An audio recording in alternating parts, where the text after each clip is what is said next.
Assalamualaikum warahmatullahi wabarakatuh.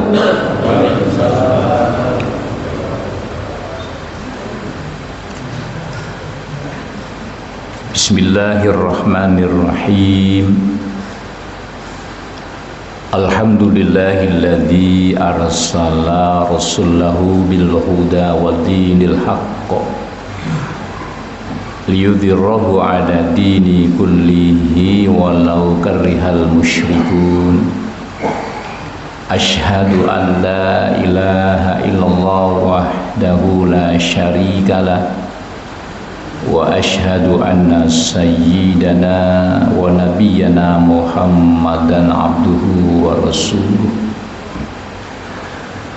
Allahumma salli wa sallim wa barik ala sayyidina Muhammadin sallallahu alaihi wasallam wa ala alihi wa ashabihi ajmain, amma ba'du. Hadratul mukarramin, para alimil ulama, para asatid yang saya hormati, Ketua Mushola Al-Musaddiq Bapak Haji Suwoto, yang saya hormati penasehat Bapak Haji Sukron, yang saya hormati Akhina Al-Ustaz Dr. Muhammad Toha, yang saya hormati Bapak Wawan dan Bapak-bapak serta ibu-ibu hadir di kesempatan taklim subuh pada pagi hari ini. Alhamdulillah, tentunya puji dan syukur marilah kita panjatkan kehadirat Allah Subhanahu wa Ta'ala yang telah melimpahkan kepada kita dengan berbagai nikmat dan karunia-Nya, sebagaimana nikmat iman sehingga kita istiqomah di dalam melaksanakan ajaran-ajaran agama. Yang kedua adalah nikmat panjang umur sehingga di pagi hari ini kita masih diberikan oleh Allah untuk nikmat bernafas serta nikmat kesehatan. Mudah-mudahan dengan nikmat kesehatan ini di dalam menyambut datangnya bulan suci Ramadan, kita akan diberikan kelancaran dan kemudahan untuk melaksanakan apa-apa yang telah diwajibkan oleh Allah Subhanahu wa Ta'ala, tentunya agar kita semua menjadi orang-orang yang bertakwa. Amin, Allahumma amin. Salawat teriring salam, marilah sama-sama kita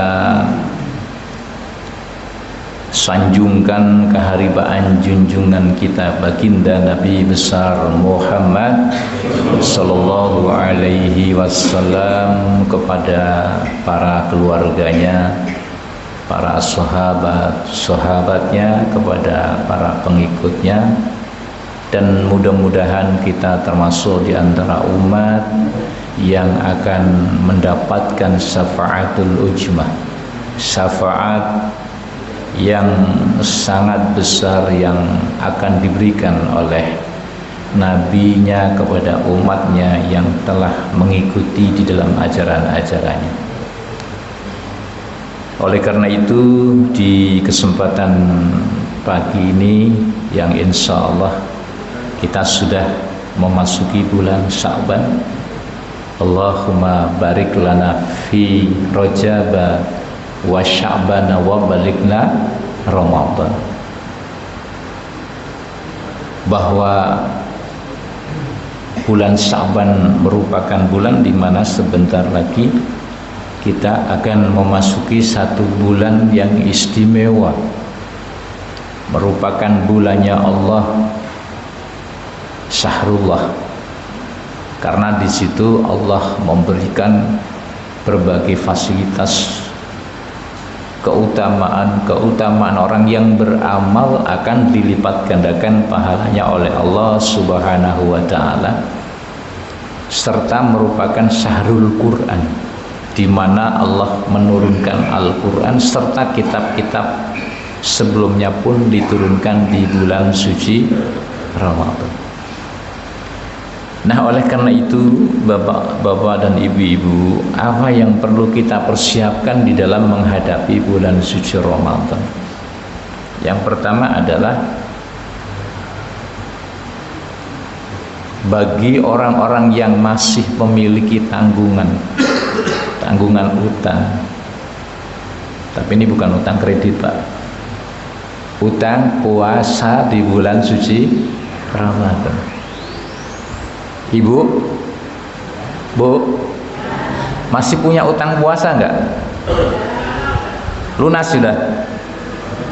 Nah, kalau yang punya utang biasanya kan ibu-ibu. Kalau bapak-bapak punya utang, satu kendalanya karena sakit. Mungkin pernah melakukan satu perjalanan yang jauh. Itu saja. Kalau nggak kemana-mana, nggak sakit, nggak boleh punya utang gitu. Ya.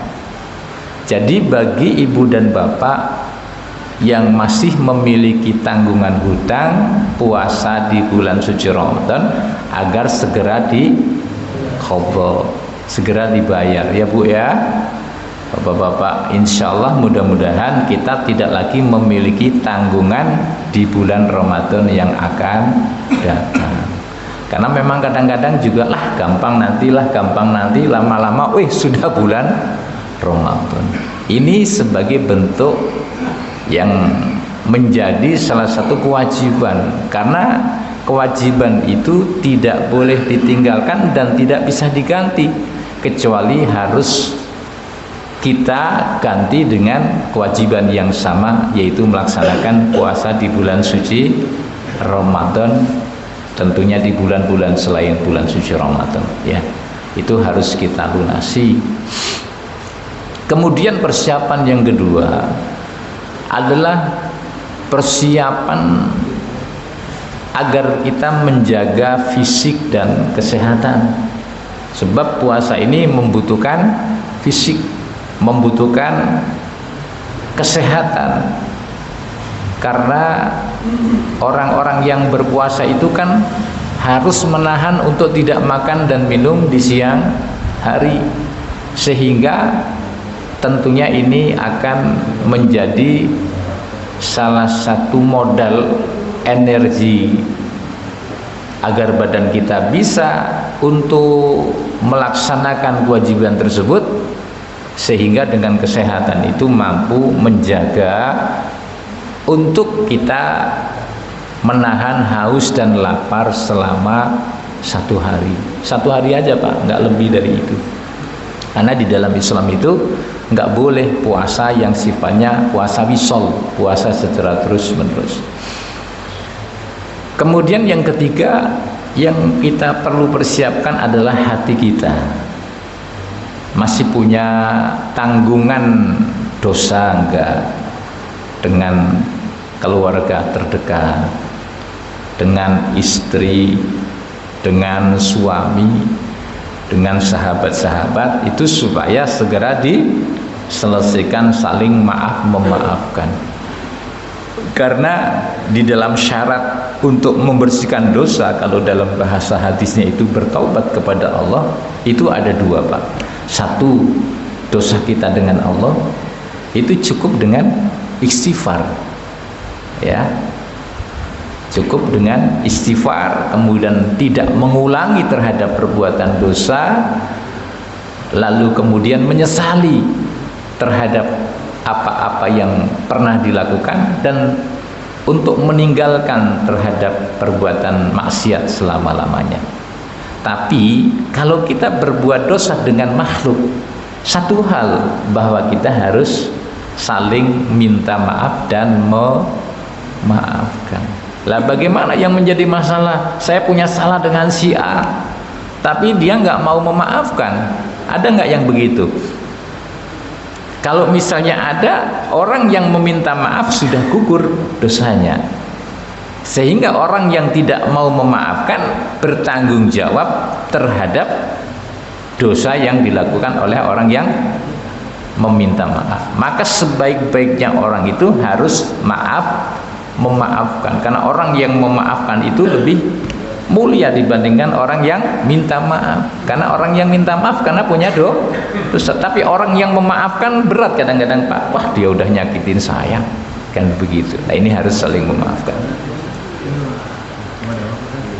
Kemudian berikutnya persiapan di bulan suci Ramadan, Bapak-bapak. Lah ini sebentar lagi Pak Suwoto, Pak Supron, ya, kita akan kedatangan tamu, ya, tamu-tamu Allah, bukan hanya mereka yang pergi ke Mekah Al-Mukarramah, ya, tapi tamu-tamu Allah yang akan datang ke masjid ini untuk mereka mendapatkan serta ingin meraih yang namanya kemuliaan di bulan suci Ramadan dengan melaksanakan sholat tarawih, dengan melaksanakan sholat berjamaah.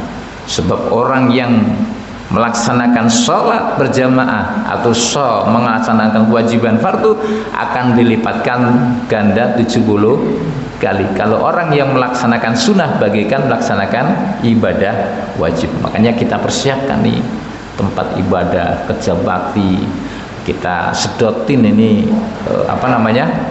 karpet, nah, supaya nyaman, kasih minyak wangi, ya. Kemudian kita persiapkan agar ibadah ini senyaman mungkin bisa kita laksanakan. Sebab di malam itu adalah malam di mana menjadikan kemuliaan. Termasuk rumah kita, Pak, ya. Kita bersihkan, termasuk kita melaksanakan ziarah kubur, atau kita mendoakan kalau tidak sempat ziarah kubur. Bahkan kalau di Jawa itu biasanya ada yang namanya acara apa, Pak? Punggahan, ya, punggahan, mendoakan para leluhur orang yang meninggal dunia. Padahal yang namanya mendoakan itu sebenarnya bukan hanya setahun sekali. Kapan? Setiap saat. Karena supaya kita dalam berdoa ini kan sering diperintahkan Allahumma gfir lil mu'minina wal mu'minat wal muslimina wal al ahya'i minhum wal amwat. Atau kita punya orang tua, ya kita doanya adalah Allahumma gfir li wali walidayya warhamhuma kama rabbayani shaghira. Allahumma gfir lahum warhamhum wa'afihi wa'fu anhum. Itu, Pak, ya. Supaya apa? Di bulan suci Ramadan ini kita benar-benar menata hatinya, Pak. Lalu yang kelima yang perlu kita persiapkan adalah ilmu, pengetahuan tentang bagaimana di bulan suci Ramadan itu agar kita benar-benar mendapatkan kesempurnaan pahala di dalam puasa di bulan suci Ramadan. Nah, makanya termasuk di pagi hari ini akan saya kaji juga ini di dalam kitab Bulughul Maram yang berkaitan ilmu yang kita persiapkan dalam rangka menghadapi bulan suci Ramadan. Di antaranya adalah bahwasanya ketika telah tiba datang bulan suci Ramadan, maka di satu hari atau 2 hari, Bapak-bapak, kita tidak boleh melakukan puasa yang bukan puasa Ramadan, ya. Di dalam hadis ini dijelaskan, wa an Abi Hurairah radhiyallahu anhu qala, telah berkata dari Abu Hurairah radhiyallahu anhu, qala Rasulullah sallallahu alaihi wasallam, bersabda Nabi Muhammad sallallahu alaihi wasallam. Apa yang disampaikan oleh Nabi? La taqaddamu ramadhana bisawmi yaumin wala yaumaini illa rajulun kana yasumu sauman falyasumhu, muttafaqun alaih. Janganlah kamu mendahului di bulan suci Ramadan dengan apa? Bisawmi yaumin wala yaumaini, yaitu berpuasa 1 atau 2 hari sebelumnya. Jadi misalnya besok puasanya tanggal berapa, Pak? 11. Tanggal 11, ya. Sudah ada yang menentukan puasa ini? Ya, misalnya puasanya di hari Rabu, ya, misalnya, atau puasanya di hari Selasa. Karena biasanya ini dalam sunnah berpuasa itu, maksudnya dalam puasa sunnah itu kan ada yang namanya puasa sunnah Senin Kamis, ya Pak, Senin, Kamis. Ada yang namanya puasa yaumil bid, 3 hari di bulan di tahun Komariah ya, bulan-bulan Komariah maksudnya, yaitu 13, 14, 15. Ada yang namanya puasa Daud, sehari puasa sehari tidak. Kalau ketetapan puasa itu pada hari Rabu, maka tidak boleh seseorang melaksanakan puasa sunnah di hari Senin, ya. Tetapi di dalam hadis dilanjutkan illa, kecuali rajulun kana yasumu yauman. Ada orang yang memang sudah terbiasa puasa sunnah, fal yasumhu, maka silahkan berpuasa. Kalau orang sudah terbiasa istiqomah punya amalan puasa Senin dan Kemis, ya, atau puasa Daud, maka walaupun puasa di hari Senin, puasa Ramadan di hari Rabu diperbolehkan karena dia sudah memiliki amalan puasa sunnah sebelumnya. Tapi kalau orang tidak pernah berpuasa sunnah terhadap puasa sunnah tersebut, maka tidak diperbolehkan, karena ini sama seperti orang yang puasa Ramadan sebelum datangnya puasa Ramadan. Ya, ini kalau bagi yang punya kebiasaan berpuasa Senin dan Kemis, silahkan saja. Dan ini tidak menyalahi terhadap hadis yang disampaikan oleh Nabi kita, Nabi besar Muhammad Sallallahu Alaihi Wasallam. Gitu Bapak-bapak.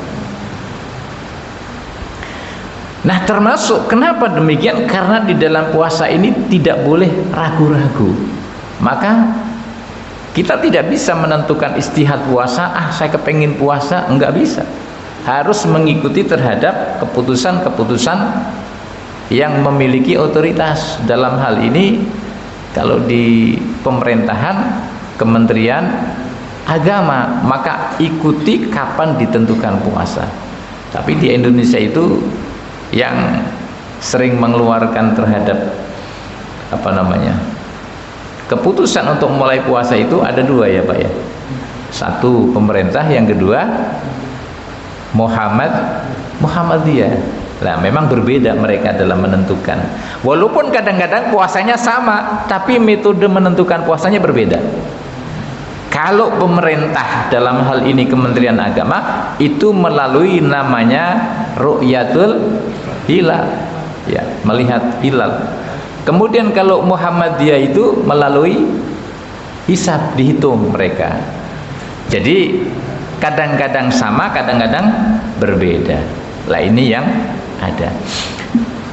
Sehingga Rasulullah mengatakan, man shoma al-yaumal ladzi yusakku fi, siapa yang berpuasa di hari dan ia ragu, ini sebenarnya udah mulai atau belum gitu kan, maka faqad assa Abul Qasim, ya, termasuk orang yang tidak mengikuti Nabi. Ya, makanya siapa yang kita ikuti kan gitu ya. Kalau dalam istihad Islam itu kan ikuti Allah dan Rasulnya serta para sahabat-sahabat serta para ulama-ulama yang mereka memiliki kapasitas di dalam tentang keilmuan tersebut. Nah, itu yang berkaitan dengan puasa. Jangan sampai kita berpuasa di hari yang diragukan. Nah, bagaimana penentuan puasa ini Bapak-bapak? Yang sering digunakan kita di dalam berpuasa di bulan suci Ramadan, lah mengacu kepada hadis Rasulullah Shallallahu Alaihi Wasallam yang bersumber dari Ibnu Umar radhiyallahu anhu. Maka berkata Ibnu Umar, sami'tu Rasulullah, saya mendengar Rasulullah Shallallahu Alaihi Wasallam yaqulu, bersabda. Beliau mengatakan begini, idza ra'aitumuhu fasum, apabila kamu melihat hilal di tanggal 1 Ramadan, fasumu, maka berpuasalah. Jadi kalau benar-benar itu sudah jatuh tanggal 1 bulan suci Ramadan, maka fasumu, supaya melaksanakan puasa. Ya. Wa idza ra'aitumuhu, dan apabila kamu melihat hilal di tanggal 1 Syawal, fa'aftiru, maka berbukalah. Jadi kalau orang yang berpuasa itu di saat memang sudah memasuki pergantian bulan dari bulan Ramadan ke bulan Syawal, kita tidak boleh berpuasa di bulan Syawal, karena itu adalah merupakan hari yang diharamkan, hari makan memakan. Nah, kemudian fa'in gumma alaikum fakdurulah, ketika memang tidak nampak hilal, karena hilal itu kan celeretan kecil Pak, tetapi sekarang kan sudah dipermudah, ketika ingin melihat hilal dibantu dengan alat yang namanya apa itu Pak? Teropong, teleskop ya. Itu biasanya untuk membantu di dalam titik-titik tertentu Pak, ya, sehingga ketinggian di mana mereka melihat itu bisa melihat akan munculnya hilal. Atau di dalam hadis yang lain dikatakan fa in ugmiya alaikum faqduru lahu salasina, seandainya memang tidak nampak, sempurnakanlah salasina 30 hari. Makanya orang berpuasa kalau tidak 29, 30 hari. Itu Bapak-bapak ya. Nah, ini adalah ketentuan-ketentuan kita di dalam melaksanakan puasa di bulan suci Ramadan. Nah, ternyata pendekatan ru'yatul hilal ini bukan hanya dalam satu hadis ini Bapak-bapak. Di dalam hadis Ibnu Umar radhiyallahu anhu maqal dikatakan bahwa tara'an nasu al-hilal. Orang-orang pada melihat hilal, maka ketika mereka melihat fa akhbartun nabiyya, mereka menceritakan kepada Nabi, ya Rasul, anni ra'aituhu, saya melihat hilal itu sudah muncul ya. Jadi kalau zaman dulu itu para sahabat ditugaskan untuk melihat hilal. Nah, kemudian fasoma, ya kalau memang sudah melihat supaya kita berpuasa, bukan hanya kepada orang yang melihat, maka mewakilkan kepada untuk semua orang, wa amarnasa bi soyamihi, maka perintahkan orang-orang untuk berpuasa di bulan suci Ramadan.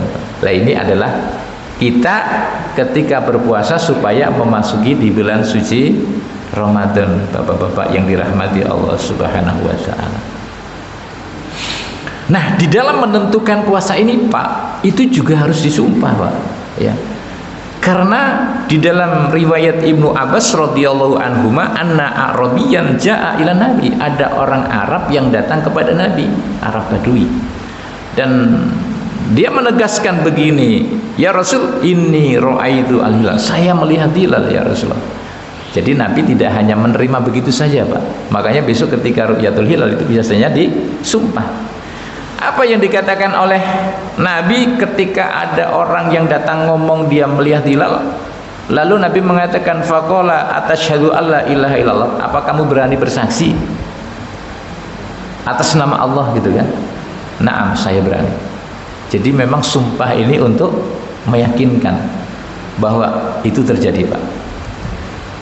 Kemudian Nabi bertanya lagi, atasyhadu anna Muhammad Rasulullah, apakah kamu berani bersaksi bahwa atas nama Nabi Muhammad sebagai utusan Allah? Naam, saya berani. Nah, ketika itu sudah terjadi, maka fa'adzin fin nasiyah Bilal, perintahkan wahai Bilal kepada manusia ayyasumu ghadan, supaya esok hari untuk melaksanakan puasa Pak. Nah, ini adalah ketentuan puasa di bulan suci Ramadan Bapak-bapak. Nah, insya Allah sebulan lagi Pak ya, kita sudah memasuki bulan Sya'ban. Nah, puasa ini ketentuannya Pak, ini supaya kita tidak menganggap remeh, maka orang yang melakukan ibadah tanpa disertai niat, maka ibadah itu tidak diterima. Innamal a'malu binniyat. Termasuk puasa itu harus disertai niat. Kapan niat puasa, kan belum menjadi pertanyaannya. Boleh nggak kita niat puasa setelah jam 6 pagi?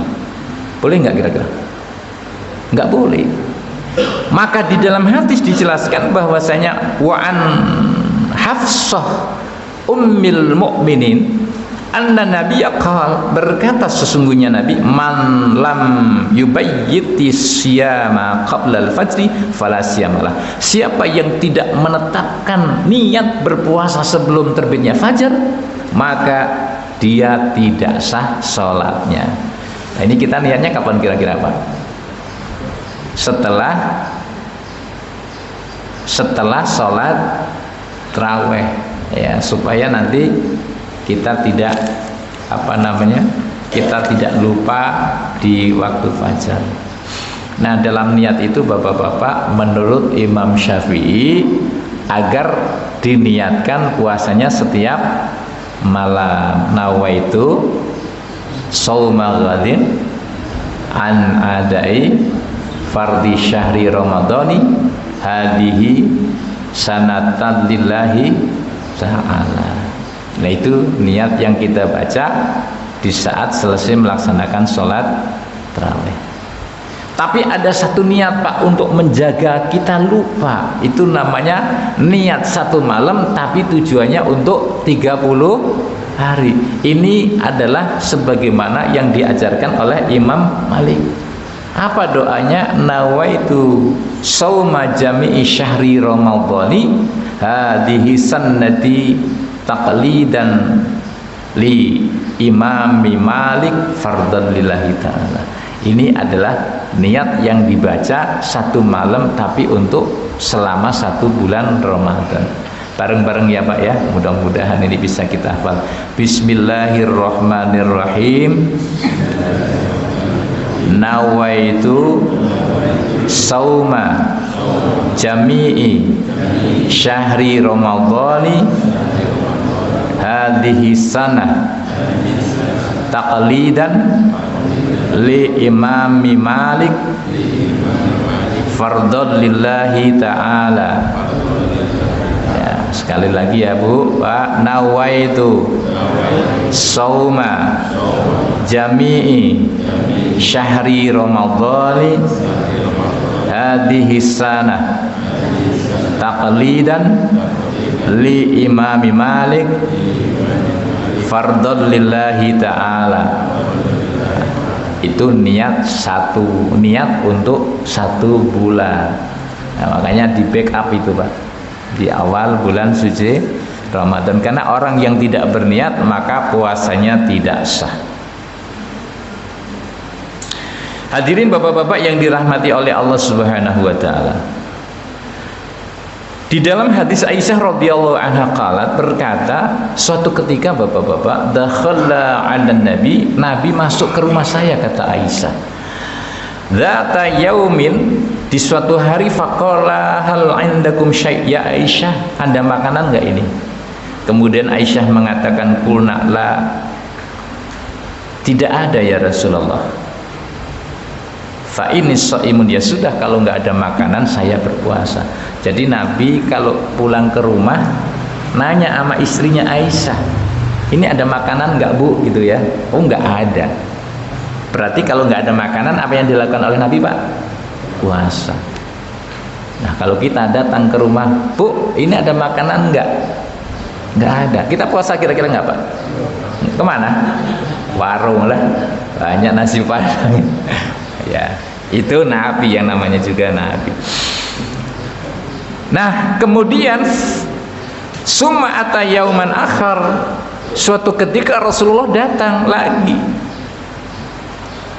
Fakulna, maka kami berkata, dia lana hais, ya Rasul, ini kebetulan ada di hari ini orang ngasih bagi makanan hais. Makanan hais itu adalah makanan yang terbuat dari kurma, ya Pak ya, yang dibuat dengan apa itu namanya, ada keju, ya, ada susu, ada minyak samin. Itu makanan hais namanya Pak. Sudah pernah belum makanan hais Pak? Belum ya? Sama, saya juga belum. Nah, itu ketika ada makanan hais yang diperlihatkan oleh Nabi, maka kemudian faqala arinihi, ya coba perlihatkan kepadaku. Kenapa? Falaqad asbahtu shaiman, karena dari pagi saya itu berpuasa, siang hari ada makanan. Nah, ketika ada makanan fa'akala, lalu kemudian Nabi berbuka. Jadi ketika kita sedang berpuasa dari pagi sampai jam 12 di rumah, lapar, ada makanan, boleh Pak kita makan. Tapi puasa sunnah, puasa wajib boleh nggak? Nggak boleh. Lah nanti jam 12 ada makanan nggak? Bu, dong sisa tadi sahur. Ya udah, saya sahur. Pagi siang makan boleh nggak? Nggak boleh. Ini puasa sunnah. Maka bapak-bapak ketika bertamu, ini pas bertamu lagi Pak ya, itu kebetulan tuan rumah itu sudah menyiapkan makanan Pak.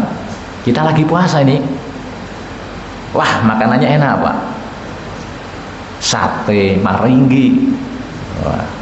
Kemudian minumannya jus lemon, ada martabak. Kira-kira bapak kegoda nggak itu? Kegoda nggak kira-kira? Kegoda. Wah, kalau nggak dimakan sayang gitu ya. Ya, boleh nggak kita untuk makan? Boleh, karena sifatnya sunnah, ya kan? Seperti kata Nabi, ketika beliau sedang berpuasa, kemudian ada makanan, ya memang ini niatnya beda. Kalau Nabi berpuasa karena nggak ada makanan, ya, kemudian beliau berpuasa. Nah, tapi kalau kita misalnya sudah diniatkan puasa walaupun ada makanan, ya sebaiknya berpuasa terus. Kita doakan saja, tapi pun toh ketika makan karena menghormati yang menjamu kepada kita, itu pun tidak masalah. Sebab apa? Sebab kalau puasa sunnah boleh, tapi kalau puasa wajib tidak boleh. Nah, kita lagi puasa bulan Ramadan Pak, lagi main di rumah orang non muslim, lalu disiapkan makanan yang enak, yang halal, boleh nggak kita makan? Nggak boleh, karena kita sedang melaksanakan puasa di bulan suci Ramadan. Itu kira-kira Pak. Jadi kalau orang seandainya memang dalam hal-hal tertentu ketika nggak mendapatkan makanan boleh berpuasa. Tapi kayaknya sekarang untuk tidak mendapatkan makanan kayaknya jarang ya Pak ya. Sebab yang namanya makanan di zaman saat ini Pak, ya sudah luar biasa itu. Itu namanya kita sudah makmur, baldatun thayyibatun warabun ghafur, tidak kekurangan makan apapun kecuali tahun 70 Pak. Ya. Tahun 65 itu mau makan nasi aja itu susah zaman dulu. Nah, ini zaman sekarang sudah makmur ya.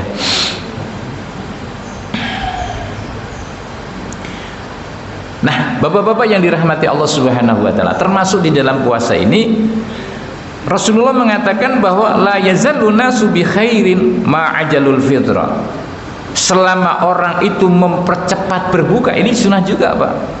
Jadi kira-kira kita kan biasanya kalau sudah jam 5 nungguin beduk Pak, nungguin adzan itu di TV Pak ya, setel maghrib jam berapa sih, tengok ini makanan udah keburu dingin ini.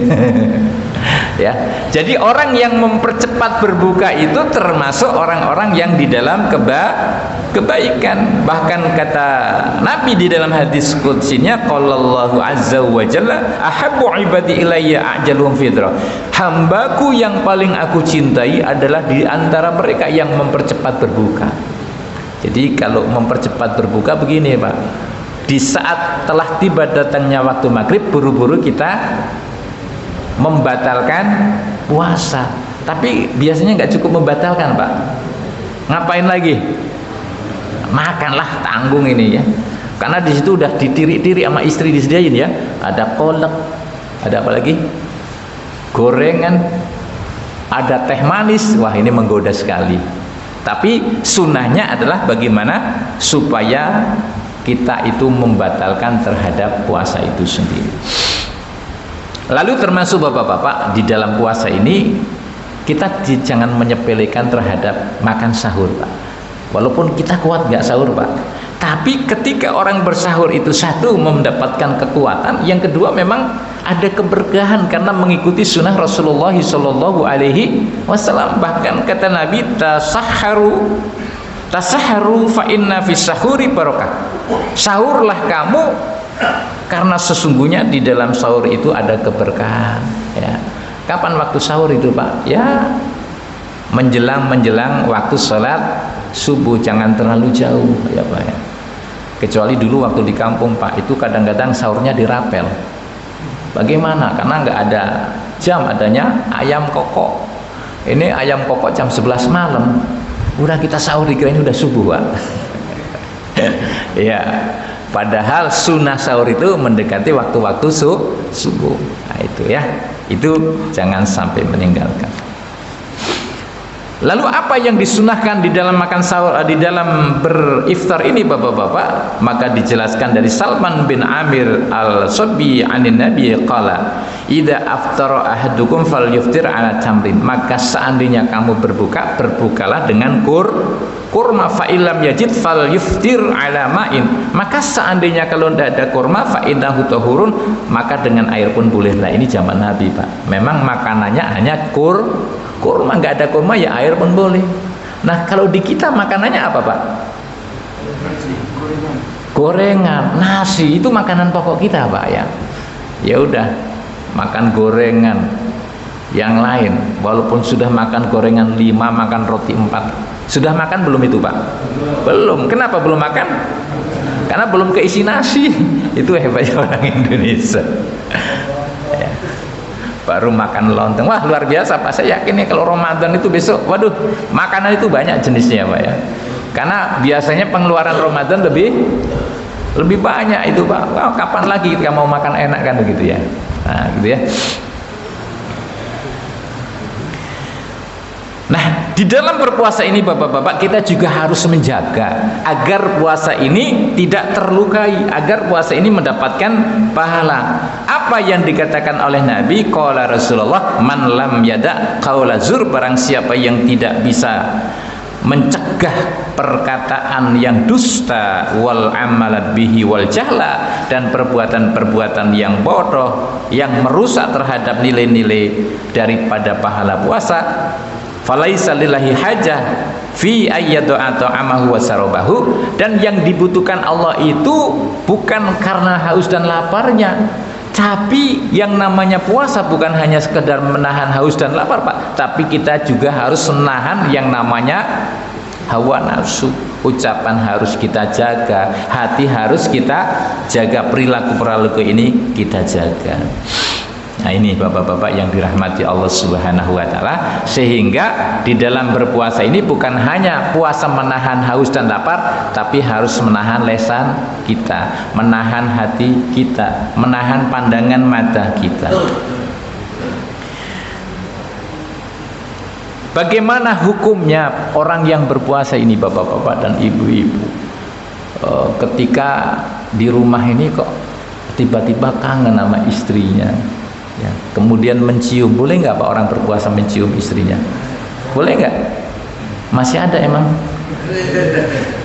Bu, emang bapaknya masih juga mencium, Bu? Nah, seandainya memang di bulan Ramadan ini ada seorang suami mencium istrinya, hukumnya, Bu, boleh. Kenapa? Yuqabbilu wa huwa shaimun. Nabi suatu ketika beliau mencium, bahkan wayu bashir, dan beliau bahkan bercumbu, tapi hanya sebatas itu, Pak, ya. Apalagi pengantin baru. Kalau pengantin sudah lama enggak tahu ini. Nah, jangankan begitu, ketemu aja kagak nanya ya. Ketemu aja pelengas enggak boleh gitu ya. Nah ini yang diajarkan oleh Nabi. Termasuk bapak-bapak, apakah boleh orang yang berpuasa itu berbekam? Apa itu berbekam? Diambil darah. Dikatakan anna nabiyya ihtajjama wa huwa muhrim. Suatu ketika di saat Rasulullah itu sedang ihram, beliau diambil darahnya. Bahkan dikatakan wahtajjama wa huwa shaim, dan beliau juga ketika sedang berpuasa dibekam. Sehingga bagaimana hukum orang yang donor darah di bulan Ramadan? Kira-kira boleh nggak? Boleh. Bapak misalnya kelebihan darah nih, kelebihan darah di bulan Ramadan kan, udah boleh didonorkan. Boleh nggak orang suntik? Hukumnya boleh, selama suntik itu memang pengobatan. Kalau suntiknya ngasih makanan, enggak boleh ya. Ini salah satu berkaitan diperbolehkan. Nah ini bapak-bapak yang dirahmati Allah Subhanahu wa ta'ala, satu lagi yang akan saya sampaikan adalah berkaitan supaya agar kita berhati-hati. Apa yang membatalkan puasa itu termasuknya adalah sesuatu yang masuk ke dalam lubang tubuh, ya, yang disebut dengan jauf. Yang masuk lubang tubuh itu ada berapa, Pak? Hidung, terus telinga, mulut, apalagi? Ya, lubang yang lain. Nah, bagaimana batasan sesuatu yang masuk membatalkan puasa itu? Batasan kalau masuk barang ke dalam hidung adalah batasannya muntaha khasum. Apa? Insan yang sejajar dengan mata, berarti di pangkal apa namanya ini? Hidung. Kalau orang kira-kira masukin jari di sini batal nggak ini, Pak? Enggak, ya. Apa namanya, buang pupil ya, itu boleh. Kemudian kalau masuk ke dalam telinga sekiranya tidak kelihatan, ya. Lalu kalau masuk di dalam mulut itu adalah awal tenggorokan yang disebut dengan hulqu. Jadi kira-kira kalau di sini batal nggak? Enggak. Kalau orang ngerokok, urusan lain lagi ngerokok, Pak. Orang nyicipin makanan boleh nggak? Hah? Ini ibu yang tukang masak, Bu, kalau Ramadan masak dicicipin nggak? Bu, Bu, kalau Ramadan makan dicicipin nggak ini? Dicicipin ya, tapi jangan ditelan. Kalau cuman sekedar di lidah, Bu, boleh. Kenapa? Di lidah boleh, ya. Tapi jangan ditelan. Itu yang penting tidak sampai kepada tenggorokan yang disebut dengan hulqum. Nah ini. Kedua, mengobati memasukkan lubang, ya. Jadi melalui lubang itu tidak boleh, ya. Itu termasuk membatalkan, termasuk muntah yang disengaja itu nggak boleh. Tapi kalau muntahnya nggak sengaja maka tidak masalah. Kemudian berikutnya adalah haid. Jadi kalau orang dalam keadaan haid maka tidak boleh berpuasa di bulan suci Ramadan. Tapi nanti harus min ayyamin ukhar agar dibayar di waktu yang lain. Itu namanya qadha. Ya, kalau sholat ketika haid itu nggak perlu untuk mengqadha sholat. Ya, karena memang itu sebagai fitrah seorang wanita. Lah bagaimana orang yang menyusui? Ya, boleh nggak berpuasa? Boleh nggak tidak berpuasa? Ada kodok tidak? Kalau orang yang sedang menyusui apabila itu membahayakan bagi ibu dan anaknya atau bagi ibunya saja, maka cukup mengkodok puasa saja. Tapi apabila itu membahayakan janinnya saja, bayinya saja, maka ini supaya dibayar dengan fidyah. Dengan fidyah. Tetapi dia juga harus membayar qadha puasa. Kapan waktunya? Setelah bulan suci Ramadan. Dan termasuk rukhissa li syaikhil kabir an yuftira wa yud'ima an kulli yaumin miskinan wala qadha alaih. Apabila ada orang yang usianya sudah tua dan dia nggak mampu berpuasa, Pak, boleh meninggalkan puasa, tapi dia harus membayar apa namanya? Fidyah sebesar berapa ya? 6,70 on, sekitar 7 on diberikan kepada fakir miskin dan tidak perlu qadha. Ini orang yang sakitnya sudah parah, sudah keleh-keleh. Tahu keleh-keleh, Pak? Keleh-keleh itu boleh. Nah, ini Bapak-bapak sebagai bekal kita di bulan suci Ramadan, mudah-mudahan kita bisa melaksanakan dengan sebaik-baiknya dan kita berharap mudah-mudahan kita puasanya diterima oleh Allah Subhanahu wa taala. Amin. Ya Rabbal Alamin. Baik, sebelum ditutup Pak Toha mungkin barangkali mau ada yang disampaikan, kami persilahkan.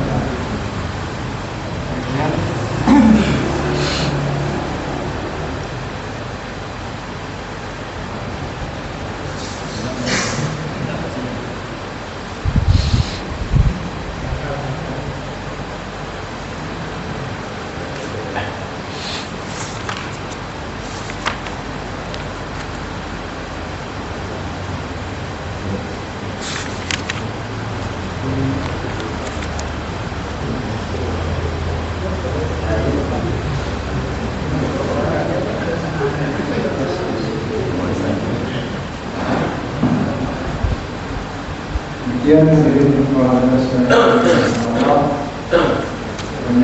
yang kita dapatkan bagaimana ibadah itu harus pakai ilmu, tanpa ilmu ibadah kita tidak diterima.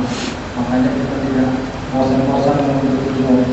Pada hari ini kita ilmu dengan kepala ilmu kita, insyaallah kita akan berpuasa dengan penuh kesiapan. Amin ya. Amin ya Allah. Baik, Bapak dan Ibu, silakan kalau ada yang ingin disampaikan atau ditanyakan kepada guru kita, kami persilakan. Ibu ada? Ibu? Ada? Ada. Saja Pak. Ya. Pak Andi Sugeng. Bismillahirrahmanirrahim. Assalamualaikum warahmatullahi wabarakatuh. Waalaikumsalam warahmatullahi wabarakatuh. Saya mau tanya tentang puasa sunnah. Ya. Kemarin itu temen itu hajatan. Hajatan itu pas bulan tanggal 9 bulan Dzulhijjah, puasa Arafah. Ya. Nah, kebetulan kan kami kan disuruh untuk bertugas itu. Ya. Nah, pertanyaan saya pada kondisi yang demikian itu, kita lebih baik berpuasa, puasa Arafah, atau lebih baik kita tidak berpuasa? Itu pas, karena hajatan tuh kita pada bingung nih, puasa kalau naik pada puasa Arafah malah kita suruh Makan. Makanya kemarin teman itu ada yang puasa, ada yang langsung hajatan, habis tugas langsung pulang. Nah, Ya. pertanyaan kemarin yang terkait dengan kita. Terima kasih. Assalamualaikum warahmatullahi wabarakatuh. Waalaikumsalam warahmatullahi wabarakatuh. Baik, kalau kita diundang makan atau kita berkaitan dengan saudara-saudara kita yang membutuhkan kita berkaitan dengan hajatan, kalau memang kita berpuasa, ya kita doakan mereka saja, ya, dengan mendoakan tanpa rasa menghormati terhadap apa yang telah disiapkan oleh tuan rumah, itu juga sesuatu yang baik, itu Pak. Karena apa? Yang kita kejar supaya mendapatkan pahala puasa Arafah. Karena puasa Arafah kan setahun sekali. Ya sebaiknya kita untuk tidak membatalkan, kan gitu kan. Karena memang di dalam hadis, walaupun bukan hanya puasa Arafah Pak, puasa biasa pun kalau kita sedang diundang, misalnya puasa Senin, kalau kita datang kemudian kita kepengen mendapatkan pahala terhadap puasa itu, ya sudah, kita nggak usah makan, tapi cukup mendoakan terhadap tuan rumah. Mudah-mudahan acara ini, hajatan ini mendapatkan keberkahan dari Allah Subhanahu wa Ta'ala. Supaya apa? Ya kecuali kita tergoda Pak. Kecuali kita tergoda. Ketika makan pun kita berdosa nggak? Enggak, tapi tidak mendapatkan pahala Arafah. Bapak mau milih yang mana nih? Milih satu piring nasi atau milih pahala Arafah, gitu loh. Kalau kita ingin mendapatkan pahala puasa kita, ya sudah, berarti kita tidak usah makan. Ya kalau nggak makan pun insya Allah dibungkus, bahkan bungkusnya lebih banyak, kira-kira gitu Pak ya. Ya, pertahankan tentang kesunahan karena itu Pak, gitu ya Pak Sugron ya. Ya. Ada yang lagi Bu?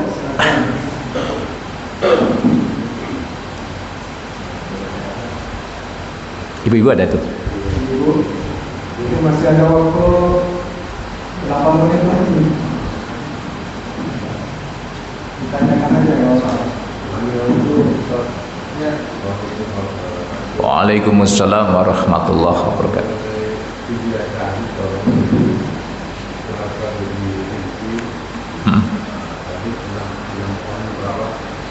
6,7 on.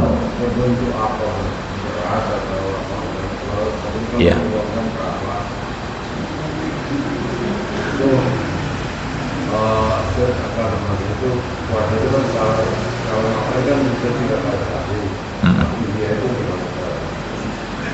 Ya.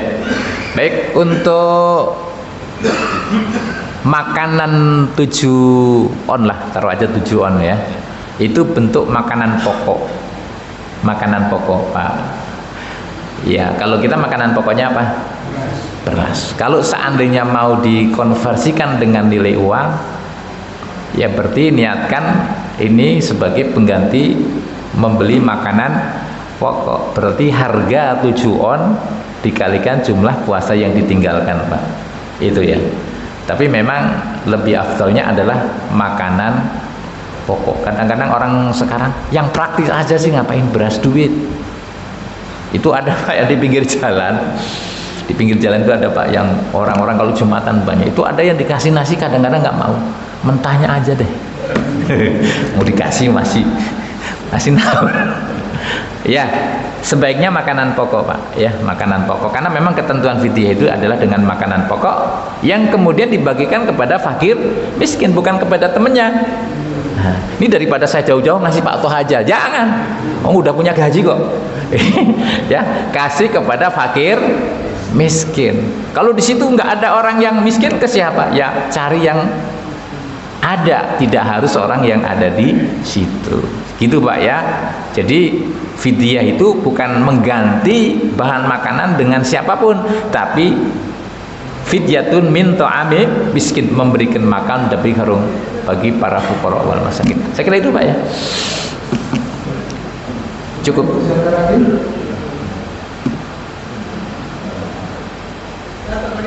Ya,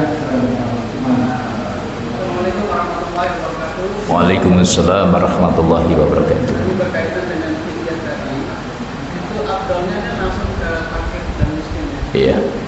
Karena ada yang sebagian kita ini membayar fidyah itu berkaitan dengan sama dengan membayar zakat. Jadi dia membayar zakat sekaligus membayar fidyah. Itu gimana dan gimana cara menyalurkannya? Terima kasih Pak. Waalaikumsalam warahmatullahi wabarakatuh. Ya, memang banyak itu yang membayar fidyah sekalian dibayarkan kepada panitia zakat. Ya, berarti harus dibedakan antara fidyah dengan zakat. Kalau fidyah ya khusus untuk fakir miskin, bukan, tidak ada hak yang lain. Ibnu Sabil tidak boleh, ya kan? Orang punya utang nggak boleh. Maka ini yang bertanggung jawab di dalam menyalurkan fidyah adalah panitia. Makanya jangan dicampur. Ada fidyah ya udah berarti untuk fakir miskin khusus Pak. Ya, fakir miskin khusus. Ya, makanya tidak ada hak 1/8 nggak ada untuk fidyah. Yang ada hak 1/8 bagi pengelola zakat adalah dari zakat mal maupun zakat fitrah. Fidyah adalah 100% diberikan para fakir miskin. Ini yang menjadi masalah, kadang-kadang dicampur gitu Pak. Iya. Karena di situ supaya disalurkan kepada fakir miskin, nggak ada kepada apalagi Ibnu Sabil, kepada mu'alaf nggak ada. Tapi kalau zakat 8 asnaf ada, gitu Pak ya. Berarti harus dipisahkan. Ini nanti diberikan fakir miskin. Kapan waktu mengasihkan? Bersamaan dengan zakat, ya kan? Kan ada itu diundang. Nah, ini misalnya ini dari harta fakir miskin apa? Data zakat, ini kemudian dari fidyah. Ya, jadi nanti mustahik itu mendapat 2 Pak. Satu mendapat bagian fidyah. Banyak nggak kira-kira yang suka fidyah itu? Banyak ya? Ya banyak. Bentuknya duit atau beras? Duit. Ya sudah, berarti itu nanti murni 100% harus kepada fakir miskin. Ya, panitia tidak boleh. Tapi panitia yang boleh, yang disebut dengan amil, itu adalah zakat fitrah maupun zakat mal. Berapa? 1/8. Gitu Pak, ya. Ya mudah-mudahan ini bisa menjadi pengetahuan Pak.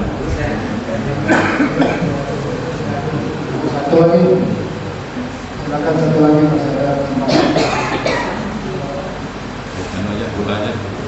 Cukup. Ya, kalau itu cukup, mari kita ikut berdoa. Silakan Pak kembali berdoa. Baik, sebelum kita doa, mari bapak-bapak saya mengajak untuk membaca sholawat kepada Nabi kita, Nabi besar Muhammad sallallahu alaihi salatu wassalam. Sallallahu ala Muhammad, sallallahu alaihi wasallam,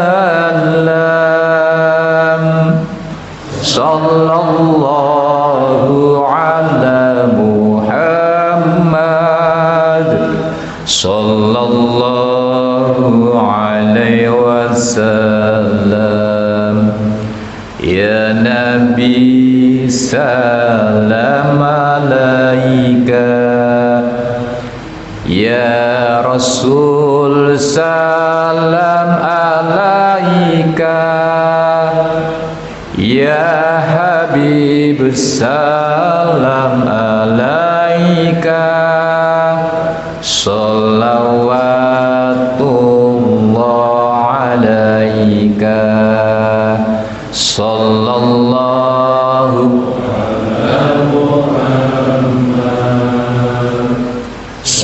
Sallallahu alaihi wasallam Sallallahu ala Muhammad Sallallahu alaihi wasallam Anta samsun anta badrun Anta nurun fawqa nuri Anta samsun anta badrun Anta nurun fawqa nuri Anta iksiru ghali Anta misbahu suduri Sallallahu ala Sallallahu alaihi wasallam Sallallahu ala Muhammad Sallallahu alaihi wasallam Ya Habibi Ya Muhammad Ya Arusal Qafiqaini Ya Habibi Ya Muhammad Ya Arusal Qafiqaini Ya Muayyad Ya Mumajad Ya Imam al-Qiblataini Sallallahu Sallallahu alaihi wasallam Sallallahu ala Muhammad Sallallahu alaihi wasallam Wassalamualaikum warahmatullahi wabarakatuh.